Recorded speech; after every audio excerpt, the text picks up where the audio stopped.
Hi everybody, Frank Gladstone here. Again, another Asifa webinar, and this time with the creative forces behind Big Mouth. So I'm going to just go go around the room here. We're going to start with Nick Kroll. Nick, hi. There you are. Hello.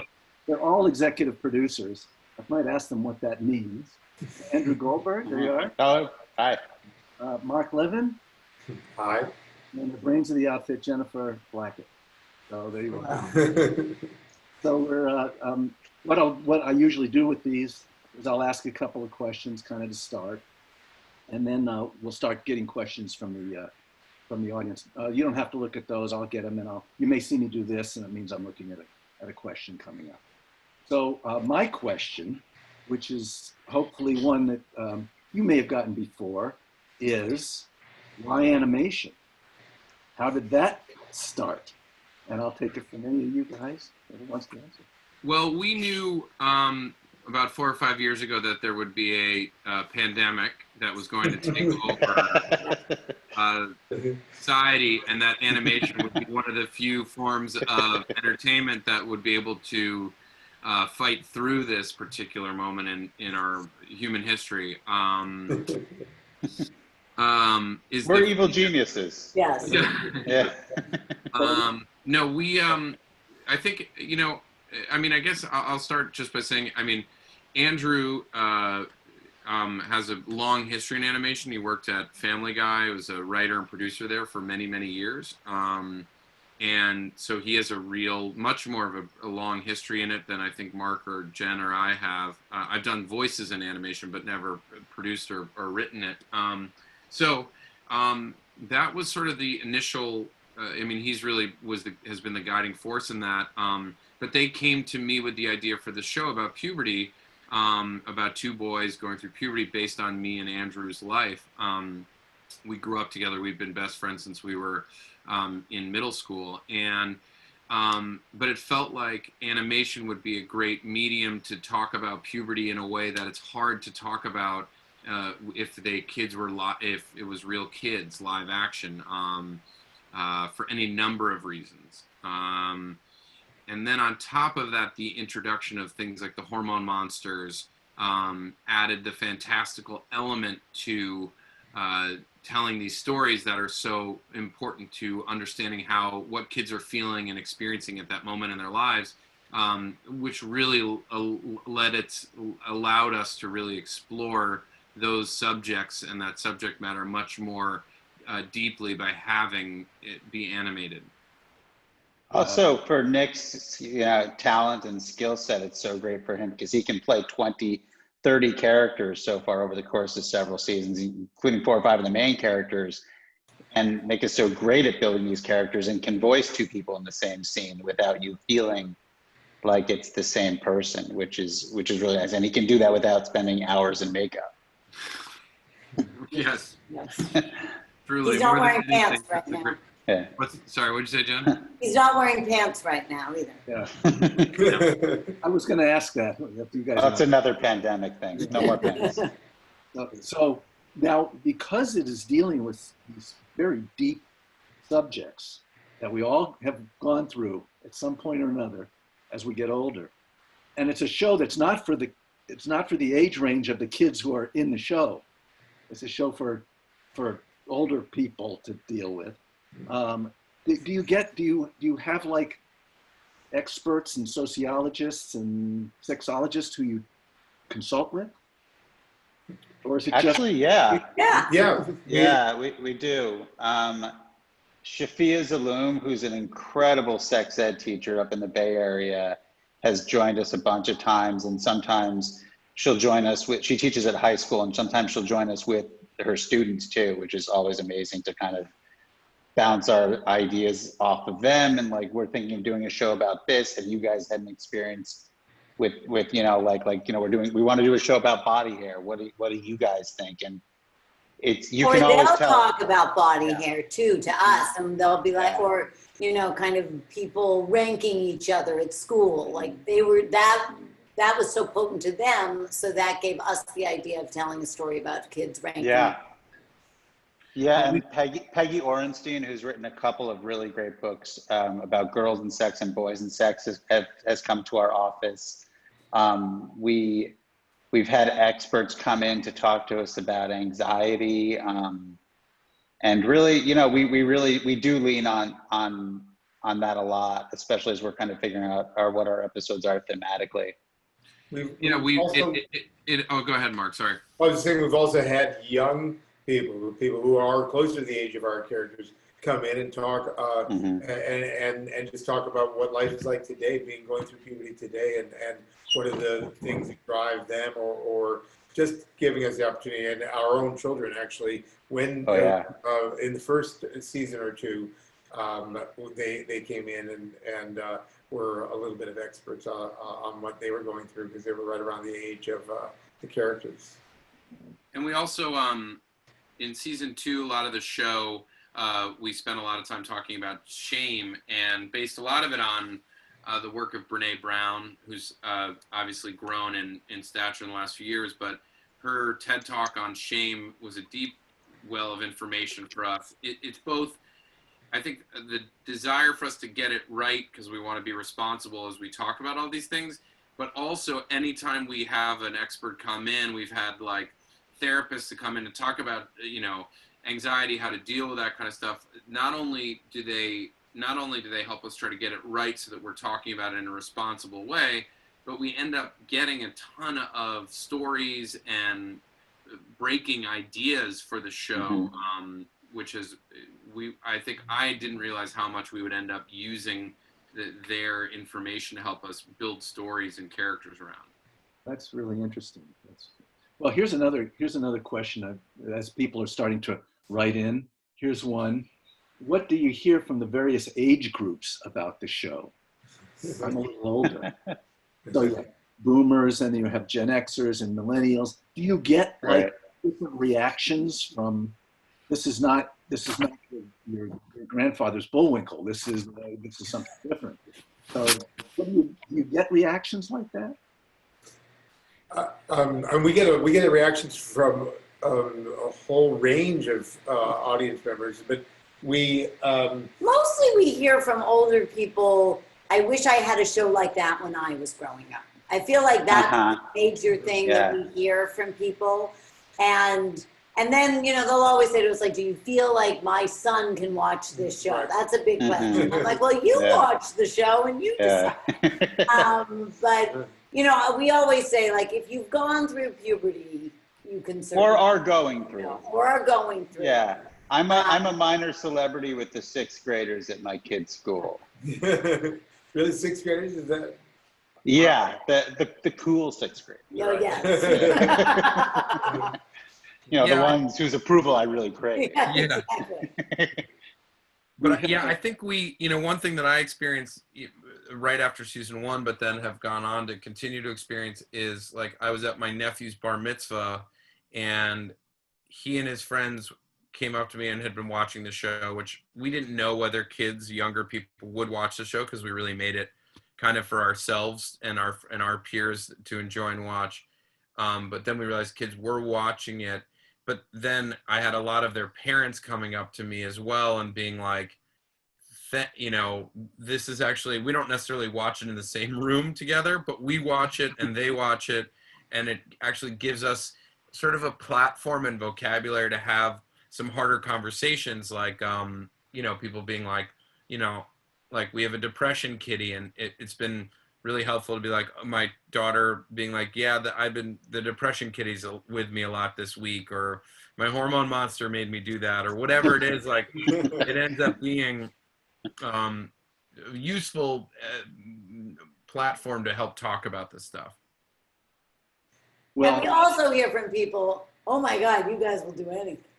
Like, that's the other thing. Like, wow, you just go to all sorts of places. And, you know, that's one thing where we were very lucky with Netflix. They really kind of said to us, like, do what you want to do. And I do think that we feel very lucky that we got such a chance to kind of put everything out on the table that we wanted to put out. I've been hearing from, because I've done some of these with other Netflix shows and so forth. I've been hearing a lot of that. Once they say, okay, do that, they kind of go for it. They really do. They respect the artists and the storytellers, which is great and unique. You know, we've been doing it for a long time, and it's really a lovely long leash that they give us. I think that gives us the freedom to be honest, which I think is what gives us credibility with kids, where they don't feel like they're being talked down to, but that we're actually kind of presenting it in a very open, honest way, what they're going through.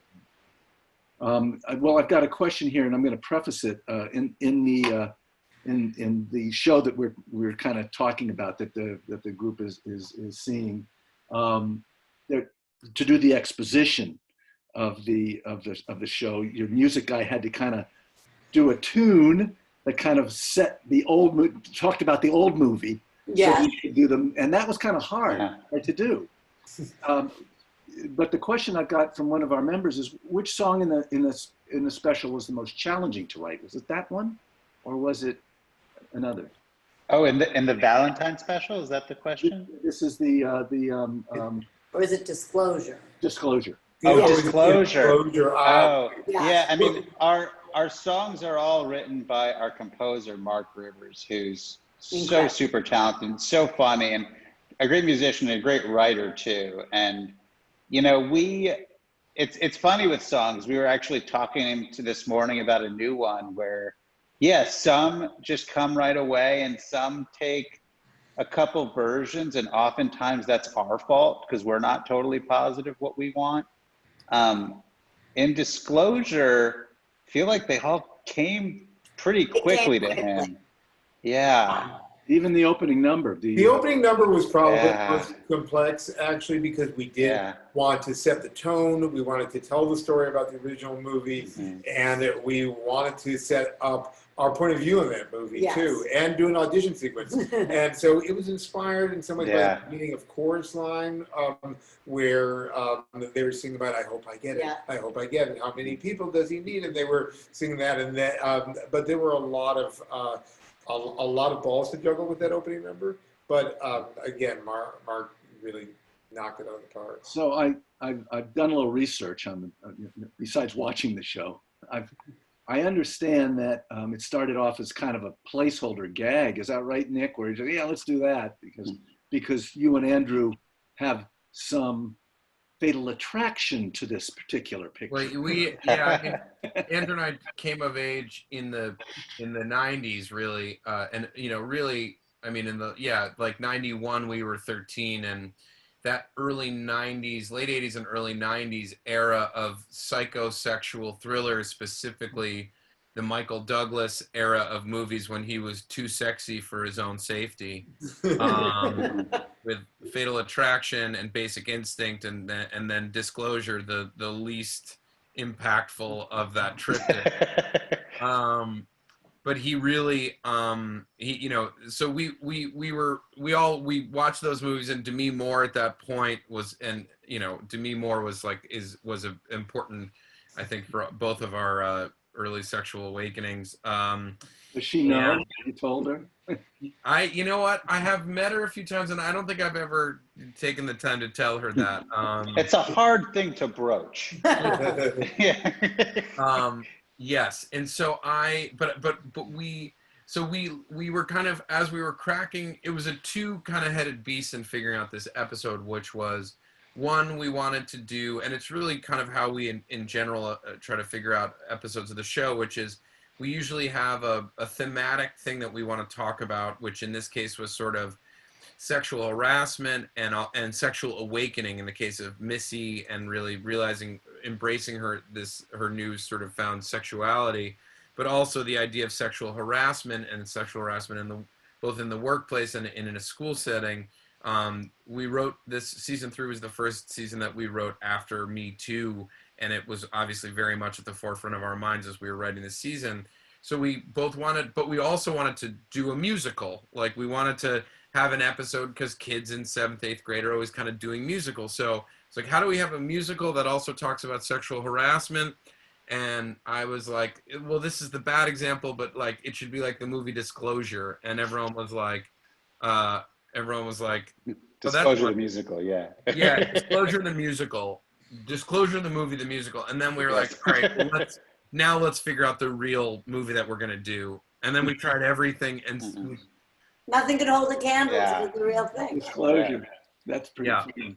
I mean, we went because there are a ton of those 80s and 90s movies that are problematic that would be fun to look at. Like we looked at Revenge of the Nerds, we looked at a bunch of the John Hughes movies, and while they're worth a revisit now, none of them could quite hold a candle to what we found in Disclosure. Gee, I remember the musical I was in 6th grade, and it was about gypsies and a stolen crown. I don't know. Yeah, it's different these days. It's different these days. They're doing very different things. Yeah. But that was I came of age way before you guys. So I guess you decided at some point that this was the one that's going to go for an Emmy, and you also put it in for Annie's that year, and it was nominated for Best Television General Audience TV. So was that a conscious decision at the time, or was that something Netflix did, or was it you wanted this one to be the I guess the forefront of the season? Well, we thought about what we love all our episodes like they're our children, but this one, but also like our children, we have our favorite. Yeah, we have our favorite. I mean, this one had these great songs. It had this political message. It was very relevant to kind of the way we live now. And had the Queer Eye it guys. had the Queer Eye Fab Five as our guest stars in it, and that was very fun to have that aspect in it too. So it just, it worked on a lot of different levels. So we thought it would be a great one to share with everyone. Now, that's interesting. The B story with the Queer Eye story is really pretty great. Did they come to you that wanted to be in the show, or do you say this would be good? We went to them, although we had met them at some event and found out that some of them were fans of the show, and that Jonathan and Karamo do a very, very dirty hormone monster and hormone monstrous impression. Yeah, but I remember at one point we had some idea for a promo that it was like, oh, it'd be funny if the hormone monster got queer-eyed, and then Nick was like, who could really use it is Coach Steve. And we were like, oh, well, that should really be more of an episode than a promo. Personally, I got to tell you, I love Coach Steve. I do love Coach Steve. I identify with Coach Steve. And I want to know. So do I. I was going to say, Nick, is the Nick character more closer to you, or is Coach Steve more closer to you? They're all my children.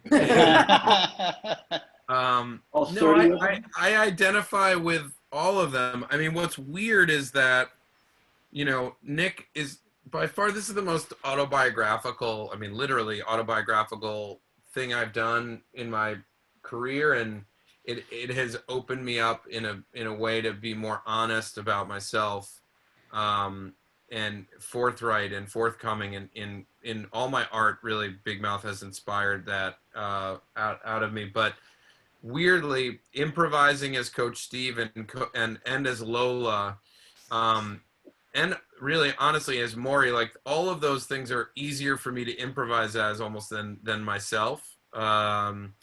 I don't know what. Well, you do that all day long, every day. Yeah.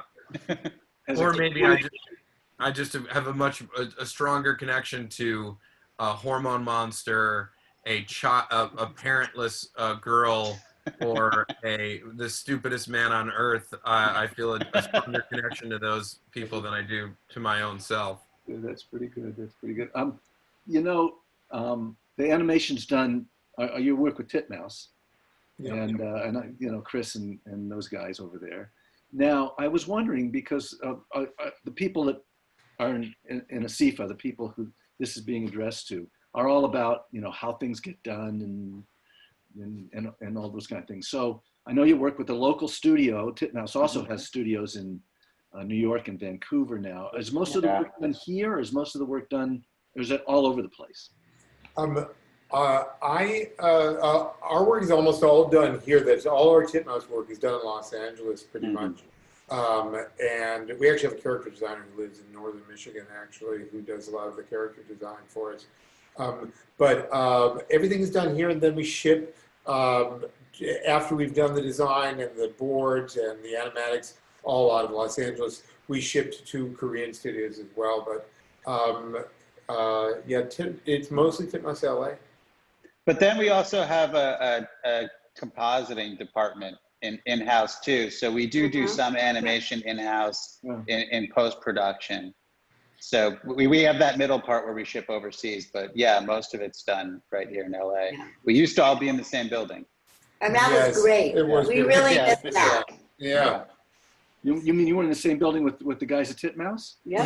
We worked out of there. I did not know that. Yeah. No, it's really so much better because when you have a storyboard launch or editing, you're all sitting together and How's it going? Contact. How's it going now that with the Zoom conferencing?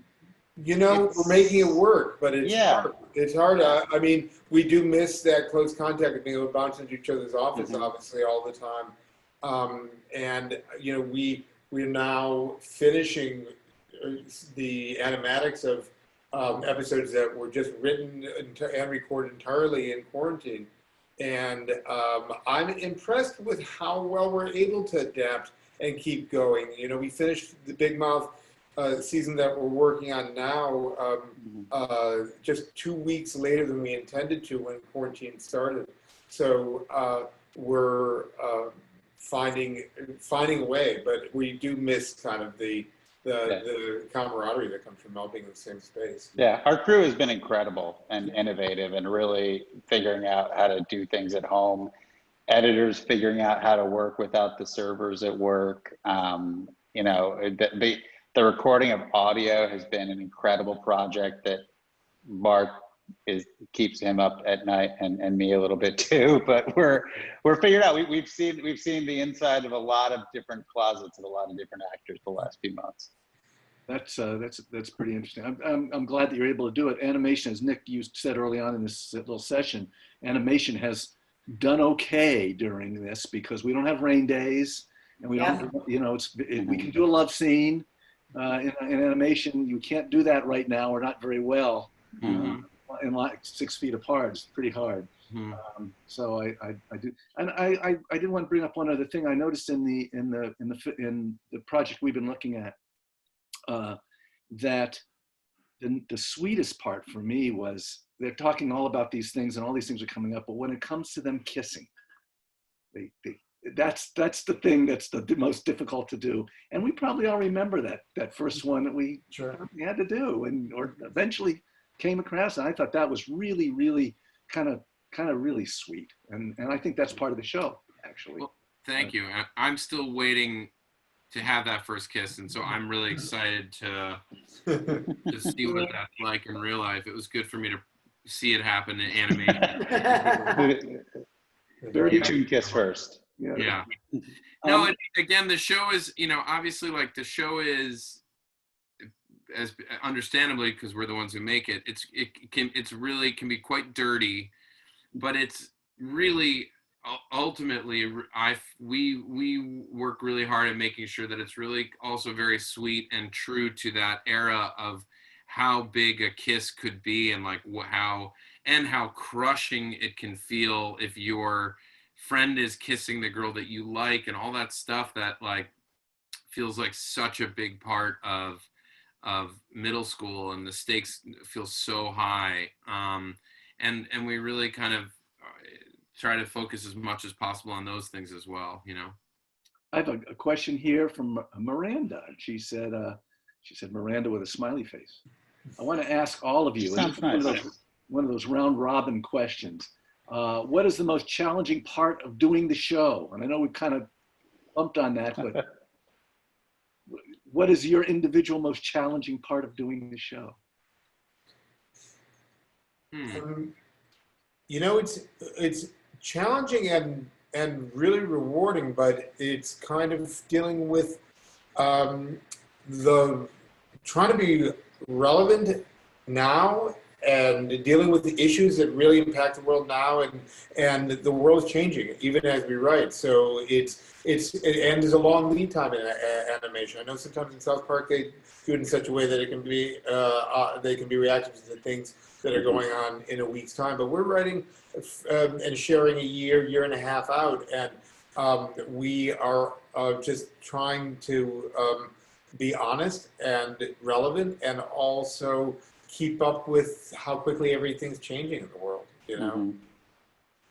Especially when I think for me, it's along those lines, but it's story breaking, which is just so important. And like, that's what, figuring out a story is really what kind of keeps me up or wakes me up early. Or Mark and Jen, back when we had our office, I would come in and they'd be holed up in some editor's room in the dark talking about how this story is going to work. Because for us, like, it's got to be funny. Like Nick was alluding to, it also has to be emotional. Like, we find that if our stories aren't emotional, they don't work.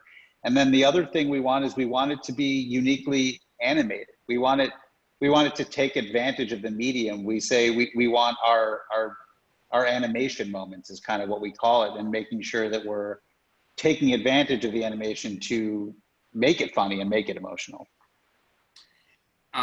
And I'll just say that I'm just a voice talent, so I just show up every couple of weeks. No, but I have to say, like, as everyone here who does animation knows what a laborious process it is. There's so many stages to it, which is also ultimately what's been so gratifying about it. And I think specifically for Mark and Jen and I, who had not been through this whole process, it's there's so many chances to get things right and to make things better. But it also means that your work is kind of never done. And you always feel like you could punch something up or make a story better or make something resonate emotionally or improve a music cue or get the acting on someone's eyebrows better. And I just have to say that, working with Mark and Jen and Andrew is such a pleasure, because not only are they incredibly hard workers and diligent and on top of things, but they care so deeply about every aspect and element of the show, and are just the most amazing partners inside of this. And we have assembled at every stage of it, from the folks at Titmouse, to our incredible writing staff, who we have kept basically intact for 5 seasons, to our, Class A voice talent. We've been very fortunate to work with kind of the best people at this at every level, which makes an incredibly hard job incredibly gratifying, and hopefully put out a product that, like, we're all really proud of. Well, then that would be a great comment to wind up on, but I've got one more question. Sure. Let me add real quick before that, though, Nick. Like, what you were talking about with animation makes me think of another one of our incredible collaborators, Anthony Leoy, who's our supervising director. Yes. So talented as a director and an incredible producer. Talks about an animated show like a construction, like a building, where it's like we're putting up the scaffolding and then the framing, but then we'll put in the walls, and then, like, there's paint on top of that, and then that it's never just like, here it is. It's always like you're always adding and refining until you decide it's done, or until you run out of time and money. Until you run out of time, right? Exactly. Yeah. We used to call it a cathedral art. The product is more than a sum total of its parts. Yeah. Yes. So my last question is, I happen to know there's a company called Brutus Pink. And Nick doesn't know about this. Maybe it's just you. I'm interested. Tell me more. Yeah, it's a new company, Nick, and they're tasked with coming up with other animated shows for some streaming network of some. Well, I'd like to be involved. I would love to be involved. So I don't want to ask what the shows are. I don't want you to but you've got at least two more years on this show. Because you're in your 4th season now, right? You've got those 6 seasons. Yeah. And I guess you're developing other things. You don't have to tell me any secrets. Well, one has been announced, actually, which is that there's a spinoff from Big Mouth from the point of view of the monsters in the workplace of the monsters called Human Resources. That's that will be coming out soon. We're just starting on that now. Or not not soon, but eventually it will be coming. In animation terms soon. Yeah, in animation terms. It feels like that soon because it is something that we're all working hard on. And I'm sure there'll be other things ahead too, but that's the most present one. I mean, I think the most amazing thing, not for Andrew, because he was always in animation, but for Nick and Mark and I, was how much we loved animation and how that was such a nice surprise in the whole thing. Was, you know, when we started, it was like, oh, we'll go do this thing. And now I feel like, oh, I'm so lucky that we started doing this whole other art form. I think that was one of the most gratifying things. Yeah, and getting to know the community better and the people. It's such a strong community in animation, and it's such a passionate community of people, and like the more that time we spend and the more we realize, like, you know, you get to know other people's staffs and people go from, you know, and you just, it's been a wonderful thing to get more involved in the animation world and animation community, because it's such talented, passionate people and who've been making this, you know, incredibly gratifying art form for a while. I think you're making my heart fell, as my grandmother would say. So I thank you all very much for spending the time with us today. Thank you, Nick and Andrew, Mark and Jennifer. It's really been a pleasure. Thanks very much. Thanks, and Frank. Thank you, the Frank. rest of the season, this season, and 2 more seasons after that. Yeah. Bye, Miranda. Bye. So long, you guys.